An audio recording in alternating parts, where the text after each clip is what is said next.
आनंदात भगवान शंकराचा असं वेगवेगळ्या पद्धतीनं त्या ठिकाणी विवाह संपन्न होतो आहे. मला एकच सांगायचं आहे, आपण या ठिकाणी भगवान शंकराचा विवाह करतो आहोत. देवाच्या नावानं आपण फुलं टाकतो, अक्षिदा टाकतो, बरोबर आहे. फक्त लग्नात टाकला हरकत नाही तसं, पण इतर ठिकाणी आपल्या हातून जवळ ठेवायचं आणि देवावरच ते फुलं पडावे. त्याचं काय होतं, एका महात्म्याच्या मुखातून आलेलं आहे, लक्ष द्या. एवढं जरी तुम्ही याच्यातून घेऊन गेलात तरी बस. आपण फेकलेलं फूल किंवा बेलाचं पान असो, फूल असो, काही असो, दुसऱ्यानं जर ओलांडलं तर फेकणाराची सगळी पुण्याई त्या ओलांडणाऱ्याला जाते. आता तुम्ही जागेवर पान फूल टाकलं की ज्यानं ओलांडलं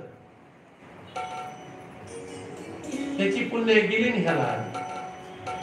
म्हणून कधीही असं बेलाचं पान असो, फुल असो, असं फेकायचं नाही, ओलांडायचं नाही, असं उचलायचं आणि बाजूला टाकायचं.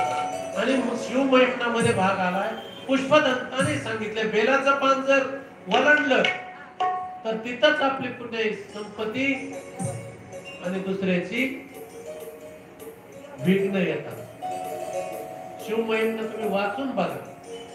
म्हणून कधीही पान फूल असं लांबून फेकायचं नाही, देवावरच पडावं.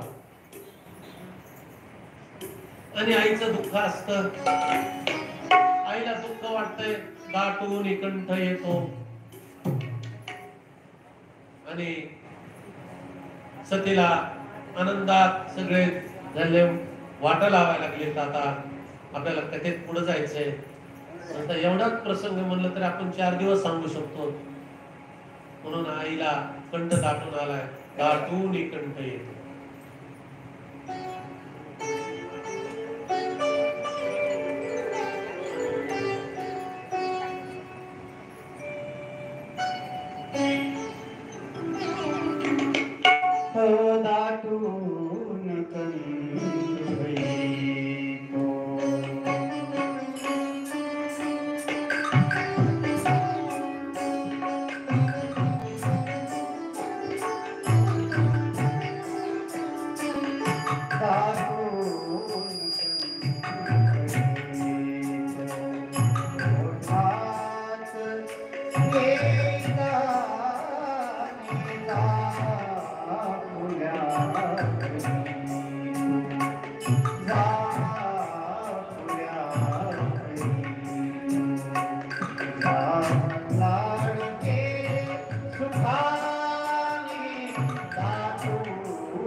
Thank you.